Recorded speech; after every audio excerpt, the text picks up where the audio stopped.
Hey YouTube, Lincom here with another video for you, and today we're going to be discussing FDNY volume knobs. These knobs were created by Motorola for the FDNY for use on their XTS series portables. When you look at the stock knob that comes with an XTS, you can see that it's kind of short, doesn't offer a whole lot of opportunity for grip. So when the firemen were using this with their turnout gear, specifically their gloves, they were having a hard time getting a grip on it. So they asked Motorola for a solution to help with that, and hence the FDNY knob was born. This is what the FDNY knob looks like. You can see it's quite a bit taller. It's got a lot more surface area on the top to grip to. It's also got some protrusions and indentions that help create places for the fabric of the glove to grip into. These are also good for folks in EMS, law enforcement, or even just hobbyists. No matter what reason you're using the radio for, this just really gives you a lot better grip and a lot better control over volume than the stock knob.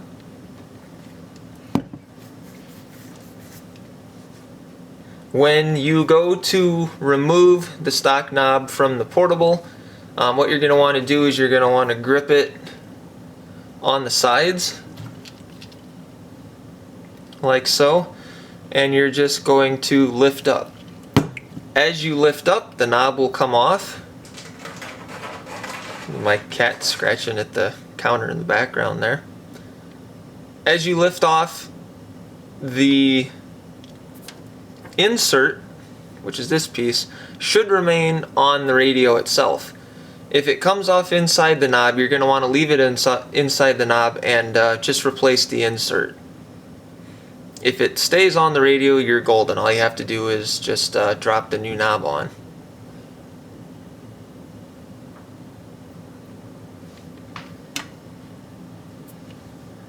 This is what the FDNY knob looks like.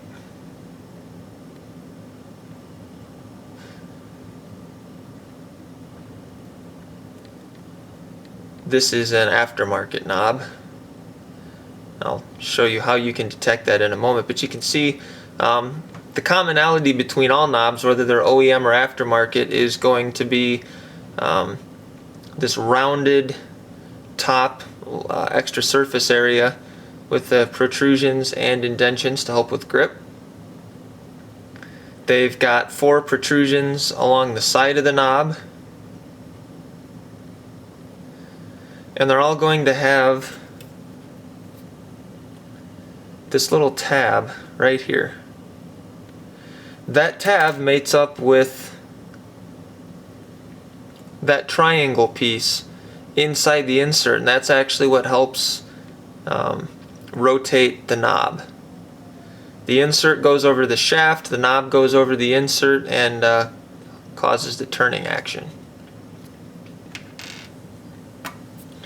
This is an OEM knob, legit Motorola OEM FDNY knob. You can see it's also got the widened top with the protrusions and indentions.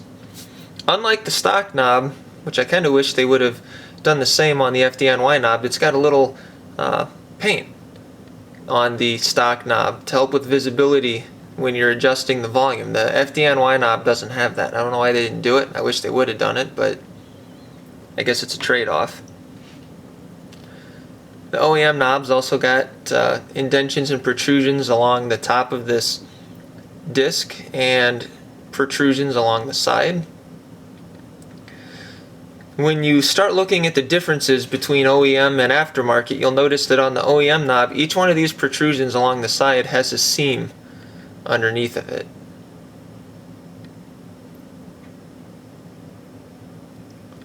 And when you look at the bottom, you can clearly see the white plastic with the tab. This is actually a separate piece of plastic. There's 2 pieces of plastic that make up an OEM knob. The plastic outer shell and then the tab part, which also goes down into the bottom. And that's where it's mated to the knob, is at the bottom. This tab is rigid. It doesn't move, which is important because when that is seated inside of that insert, when you go to rotate this, with that tab being rigid, there's no play in the knob. As soon as you start twisting the outer portion of the knob, it starts rotating the volume pot. So you get instant volume control.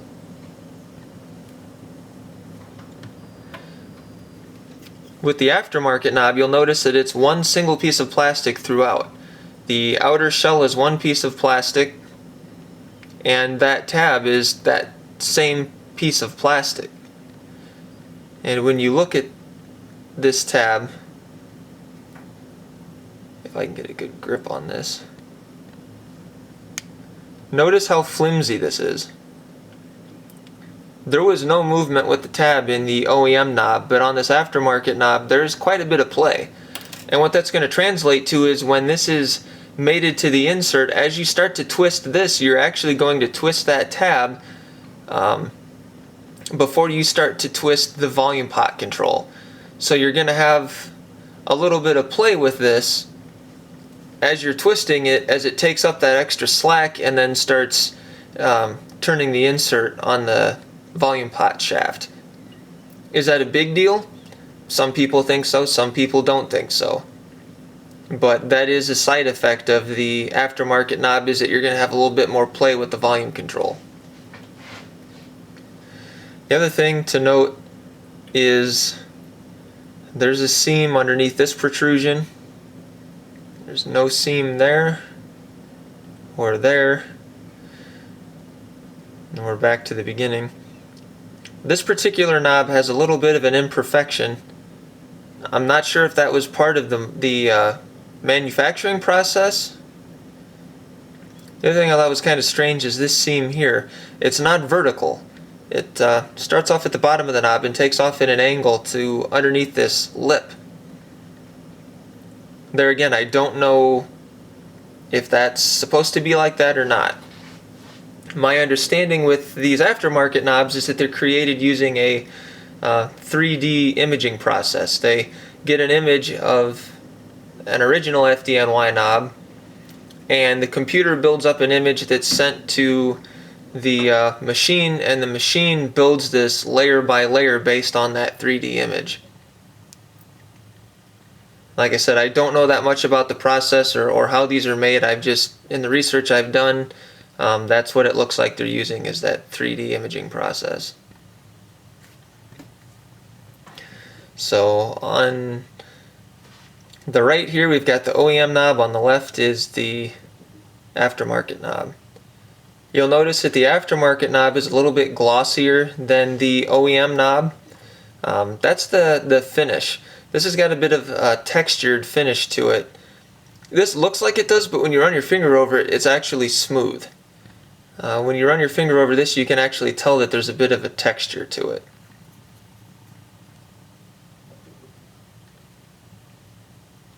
When you look at it from the side, really aside from the location of the seams and that one imperfection, they almost look identical.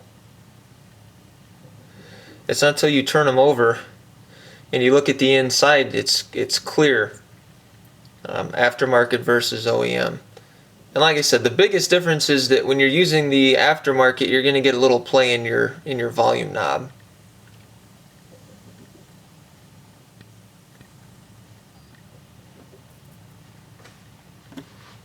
And this is the stock knob that comes with the XTS's. Just as a point of reference. Again, you can tell that the FDNY knob's got a lot more surface area. It's got a lot more places to get a grip on the knob, and it's a lot taller. It's going to make getting your fingers around that knob a lot easier. So, price-wise, the stock, or I should say the OEM FDNY knobs, if you can manage to find them, go anywhere between $50 and $150. There's not a lot of people that have them, so they're pretty rare. If you can get your hands on one, you're pretty lucky. The aftermarket knobs I've seen go from $7 all the way up to $30.